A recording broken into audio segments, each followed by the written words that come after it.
પ્રભુમાં દરેકને પ્રેમી સલામ.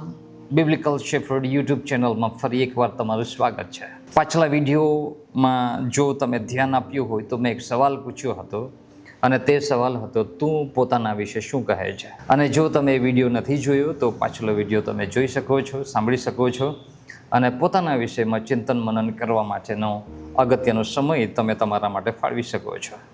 કેમ એવું? કેમ કે પોતાના વિશેની પહેચાન, પોતાની ઓળખ, પોતાના અસ્તિત્વને સમજવું એ જીવનનો બહુ અગત્યનો સમય હોય છે. આજે ફરી એકવાર હું બીજા એક સવાલની સાથે તમારી પાસે આવ્યો છું અને તે આપણા જીવનનો બહુ અગત્યનો સવાલ છે, જે પોતાના મનમાં પોતાને પૂછવા માટેનો છે અને બીજાઓને પણ પૂછી શકાય છે. આ એક એવો સવાલ છે જે પ્રભુ ઈશુએ પોતાના શિષ્યોને પૂછ્યો હતો. એ એવો સવાલ હતો જેના વિશે આજ સુધી અનેક સંદેશાઓ, ઉપદેશો બોલવામાં આવ્યા છે અને એ સવાલ અનેક લોકોને પૂછવામાં આવ્યો છે અને લોકોએ પોતાને અને બીજાને પણ પૂછ્યો છે. અને એ સવાલ આ પ્રમાણે થાય છે, જે મત્તી 16મો અધ્યાયમાં લખવામાં આવ્યો છે, અથવા એ શાસ્ત્ર ભાગ હું વાંચવાની ઈચ્છા રાખીશ અને જે મારો વિષય છે તે પ્રમાણે બોલવાની ઈચ્છા રાખીશ. મત્તી 16મો અધ્યાય 13થી લઈને 17મી કલમ સુધીમાં જો તમે વાંચન કરશો, આપણે વાંચન કરીએ તો આ પ્રમાણે લખ્યું છે. અને ઈશુએ કૈસરિયા ફિલિપ્પીની સીમમાં આવીને પોતાના શિષ્યોને પૂછ્યું કે માણસનો દીકરો કોણ છે? એ વિશે લોકો શું કહે છે? ફરીવાર એ સવાલને સમજીએ.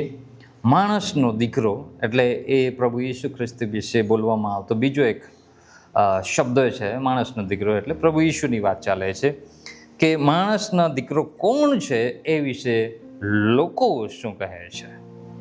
ત્યારે તેઓએ તેને કહ્યું કે કેટલાક કહે છે કે યોહાન બાપ્તિસ્ત, ને કેટલાક એલિયા, ને કેટલાક યર્મિયા અથવા પ્રબોધકોમાંનો એક તમને લોકો માને છે.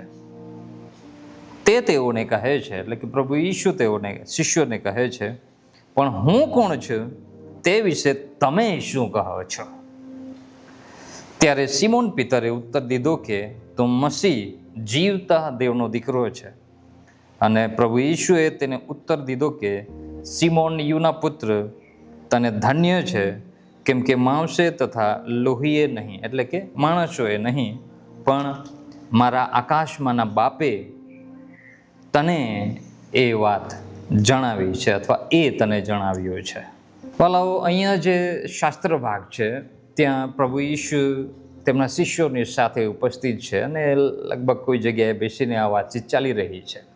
અને સ્થાન પણ આપ્યું છે કૈસરિયા ફિલિપ્પીની સીમાડાના જગ્યા પર, કોઈક આરામદાયક અથવા તો બસ બેઠા છે ને ત્યાં આ વાતચીત ચાલે છે. વાતચીતમાં પ્રભુ ઈશુ પોતાના જે શિષ્યો છે તેમને સવાલ પૂછ્યો છે કે હું કોણ છું, તેના વિશે લોકો શું કહે છે. બીજા અર્થમાં પૂછીએ તો મારા વિશે લોકો શું વાતચીત કરે છે, તમે શું સાંભળ્યું છે? ત્યારે શિષ્યો જે સાંભળ્યું હતું તે જવાબ આપે છે અને તે આ પ્રમાણે છે. કેટલાક તમને યોહાન બાપ્તિસ્ત સમજે છે. પાછલા વિડીયોમાં મેં યોહાન બાપ્તિસ્ત વિશે થોડીક વાતચીત કરી છે, તે તમે સાંભળી શકો છો. કેટલાક એલિયા સમજે છે, કેટલાક તમને યર્મિયા સમજે છે, અથવા અમુક તમને પ્રબોધક સમજે છે. પ્રબોધકોમાંના કોઈ એક પ્રબોધક છે એવું સમજે છે. સો આ જે વાત છે કે તમને લોકો આવું સમજે છે, તો એ એક રીતે જોવા જઈએ તો સારું લાગે એવી બાબતો છે. મજા આવે કે મને લોકો આવું સમજે છે, મારા વિશે આવું સમજે. પણ પછી પ્રભુ આ જે શિષ્યો છે તેઓને લોકો શું કહે છે ત્યાંથી તમે શું માનો છો ત્યાં સુધી લઈ જવા માટે કોશિશ કરે છે. લોકોની માન્યતા, લોકોનો અનુભવ, લોકોનો વિરોધ કે લોકોની ધારણાઓ એ કેવી છે તે ચાલો તમે સાંભળ્યું અને મને જણાવ્યું, થેન્ક યુ એના માટે. પણ હવે તમે તો મારી સાથે કાયમ રહો છો, પાછલા 3 વર્ષથી તમે મારી સાથે રહો છો, તો તમારું મંતવ્ય શું છે, તમારો અનુભવ શું છે, તમે મારા વિશે શું કહેવા માગો છો એ મારે જાણવું છે. અને આ જે ટ્વિસ્ટ બહુ ગજબનું છે કે બીજાઓની માન્યતાને આપણે થોડુંક સાઈડમાં રાખીએ, હવે તમારો વ્યક્તિગત અનુભવ શું કહે છે.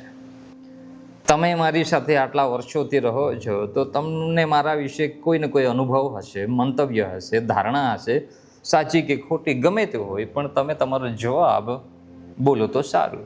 અને ત્યારે પિતર જે જવાબ બોલે છે તે આ પ્રમાણે છે, તું મસીહ જીવતા દેવનો દીકરો છે. તું મસીહા જીવિત ઈશ્વરનો દીકરો છે, એવો જવાબ પિતર આપે છે. અને ત્યારે પ્રભુ ઈસુ ખ્રિસ્ત તે વાતનો નકાર નથી કરી શકતા અને કહે છે કે પિતર, તને ધન્ય છે. કેમ કે આ જે વાત તને ખબર પડી છે કે હું કોણ છું, તે તારા પોતાના મંતવ્ય, તારા પોતાના અનુભવ, તારા પોતાની ઈચ્છાથી કે નિરીક્ષણથી આવ્યું નથી, પણ મારા આકાશમાંના બાપે એ પ્રકટીકરણ, એ ઓળખ મારા વિશે તને આપી છે. સો મારા પ્રિય, પ્રભુ ઈસુ ખ્રિસ્ત વિશે તમે શું કહો છો? તમારી શું માન્યતા છે? તમારો શું અનુભવ છે? એને પણ સમજવું અગત્યનું છે. લોકોના અનેક મંતવ્યો હતા, પ્રબોધક તરીકેના કે સારા માણસ તરીકેના, અથવા જે વિરોધીઓ હતા તેમને ઘણા લોકો એમને ઘેલો સમજતા હતા, અથવા તો જાત જાતની વાતો પણ કરતા હતા.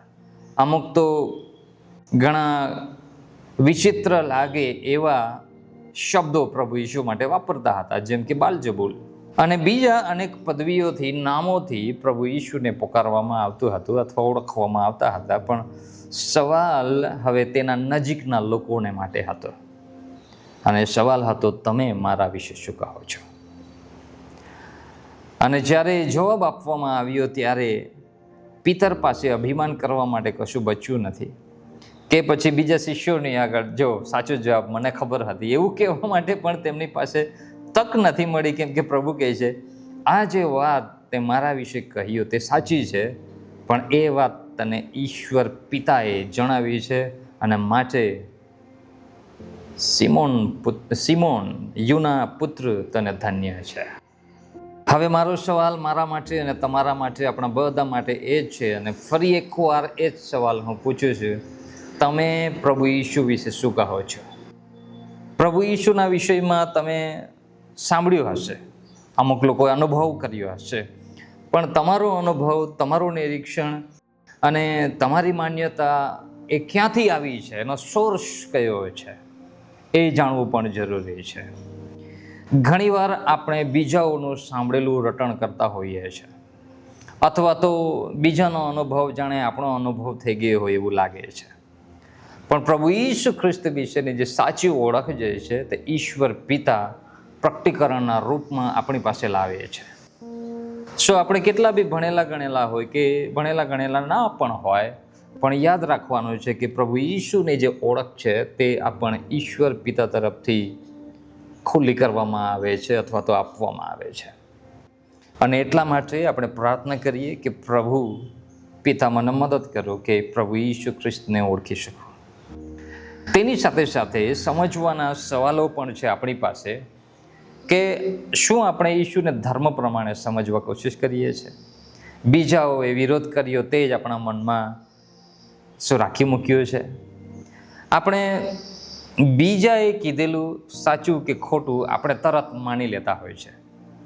પણ બરૈયા નામની એક વિશ્વાસી લોકોની મંડળી હતી, તેમાં પાઉલ પ્રેરિત અને તેમના સાથીઓ જ્યારે પણ ઉપદેશ આપતા તો તેઓના વિશે લખવામાં આવ્યું છે કે જે આ લોકો બોલ્યા છે તે જ પ્રમાણે છે કે નથી, તે શાસ્ત્ર વચનોમાં તેઓ તપાસ કરતા હતા.